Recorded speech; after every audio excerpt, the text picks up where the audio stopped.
আসসালামু আলাইকুম ওয়া রাহমাতুল্লাহি ওয়া বারাকাতুহু। আপনি কি জানেন কুরবানির একটি পশুতে কতজন শরীক হতে পারবে? আর যদি না জেনে থাকেন তাহলে স্কিপ না করে ভিডিওটি সম্পূর্ণই দেখতে থাকুন। একটি ছাগল, ভেড়া বা দুম্বা দ্বারা শুধুমাত্র একজনই কুরবানি দিতে পারবেন। এমন একটি পশু দুই বা ততোধিক ব্যক্তি মিলে কুরবানি করলে কোনো ব্যক্তিরই কুরবানি সহিহ হবে না।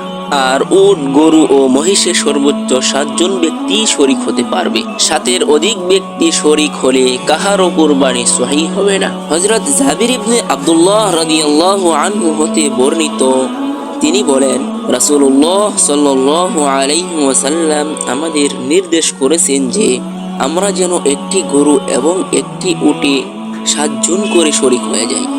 সহিহ মুসলিম, হাদিস নং 1218। আর 7 জনে মিলে কুরবানি করলে সবার অংশ সমান হতে হবে।